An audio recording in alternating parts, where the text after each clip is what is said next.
بسم اللہ الرحمن الرحیم۔ فلائی نیوز کے تمام دیکھنے اور سننے والوں کو خوش آمدید۔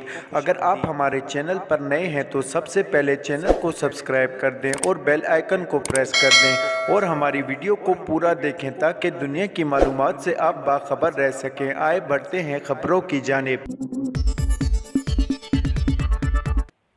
پاکستان کرکٹ ٹیم کے سابق کپتان شاہد افریدی نے بھی انگلینڈ کے خلاف تیسرے ٹیسٹ میں سرفراز احمد اور شان مسعود کو کھلانے کا مشورہ دے دیا۔ کراچی میں تقریب سے خطاب کرتے ہوئے سابق کپتان شاہد افریدی کا کہنا تھا کہ انگلینڈ کی ٹیم آؤٹ اسٹینڈنگ کرکٹ کھیل رہی ہے، ان کے کوچ کی اپروچ بہت جارحانہ ہے۔ انگلینڈ اور پاکستان میں فنشنگ کا فرق ہے۔ شاہد افریدی کا کہنا تھا کہ پاکستان کی پچ کا مسئلہ نہیں، فرق صرف بنانے کے طریقہ کار کا ہے، انہی وکٹوں پر ڈومیسٹک میچ کے بھی رزلٹ آتے ہیں۔ انگلینڈ ٹیم ٹیسٹ کرکٹ ایک مائنڈ سیٹ کر کھیل رہی ہے، انگلینڈ کا کپتان بھی تکڑا ہے، فیصلے زبردست لیتا ہے۔ سابق کپتان شاہد افریدی کا کہنا تھا کہ سرفراز احمد اور شان مسعود کو تیسرے ٹیسٹ میں موقع دینا چاہیے۔ ٹیسٹ چیمپئن شپ کے فائنل سے پاکستان آؤٹ ہو چکا ہے، ڈومیسٹک کرکٹ کے بہترین کھلاڑیوں کو اب موقع ملنا چاہیے۔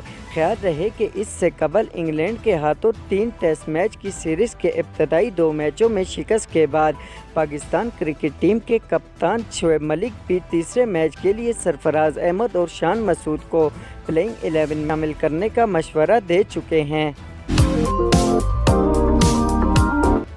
ایران میں زیر حراست لڑکی مہسا امنی کی موت کے خلاف مظاہروں میں شریک ایک اور شہری کو سرعام پھانسی دے دی گئی۔ انسانی حقوق کی تنظیموں نے ایران میں مزید مظاہرین کو سزائے موت دیے جانے کا خدشہ ظاہر کیا ہے۔ غیر ملکی خبر رسال ایجنسی کے مطابق گرفتار ملزم ماجد رضا کو سیکورٹی فورسز کے 2 ارکان کے قتل کے الزام میں گزشتہ روز مشہد میں سرعام پھانسی پر لٹکایا گیا۔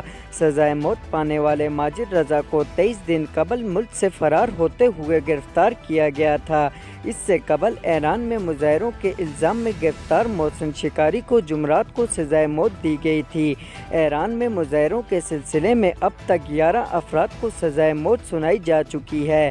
واضح رہے کہ ایران میں حجاب کے معاملے پر زیر حراست لڑکی مہسا امنی کی موت کے خلاف ستمبر سے مظاہرے جاری ہیں۔ مظاہروں کے آغاز کے بعد اب تک کم از کم 14,000 افراد کو گرفتار کیا گیا، جبکہ 63 بچوں سمیت کم از کم 458 افراد ہلاک ہو چکے ہیں۔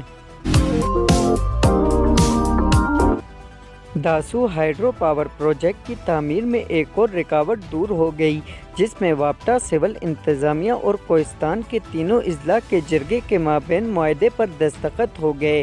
ترجمان وابٹا کے مطابق داسو پاور پروجیکٹ سے متعلق معاہدے کی تقریب میں وزیراعظم کے مشیر امیر مقام اور چیئرمین وابٹا سجاد غنی نے بھی شرکت کی۔ معاہدے کے تحت وابٹا اپر کوہستان، لوئر کوہستان اور کولائی پالس کوہستان میں مزید ترقیاتی اسکیمیں شروع کرے گا۔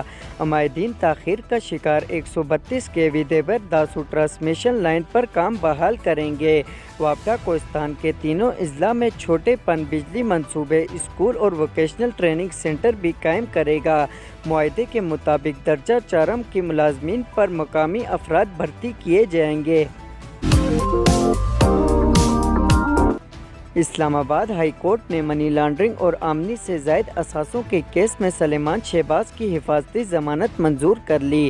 اسلام آباد ہائی کورٹ کے چیف جسٹس عمر فاروق نے منی لانڈرنگ کیس میں حفاظتی ضمانت کے لیے سلیمان شہباز کی درخواست پر سماعت کی، جس سلسلے میں سلیمان شہباز اپنے وکیل امجد پرویز کے ہمراہ عدالت میں پیش ہوئے۔ درخواست گزار نے کہا کہ 2018 میں بیرون ملک گیا اور 2020 میں مقدمہ بنایا گیا اور منی لانڈرنگ کیس میں FIA کا کوئی کال اپ نوٹس نہیں ملا۔ عدالت نے اشتہاری قرار دینے کی کارروائی بھی غیر حاضری میں کی۔ حفاظتی ضمانت منظور کی جائے تاکہ لاہور کی متعلقہ عدالت میں پیش ہو سکوں۔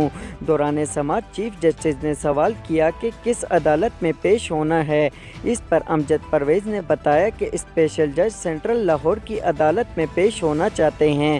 عدالت نے سلیمان شہباز کے وکیل کے دلائل سننے کے بعد وزیراعظم کے صاحبزادے کی 14 دن کی حفاظتی ضمانت منظور کر لی اور سلیمان شہباز کو 14 روز میں لاہور کی متعلقہ عدالت میں پیش ہونے کا حکم دیا ہے۔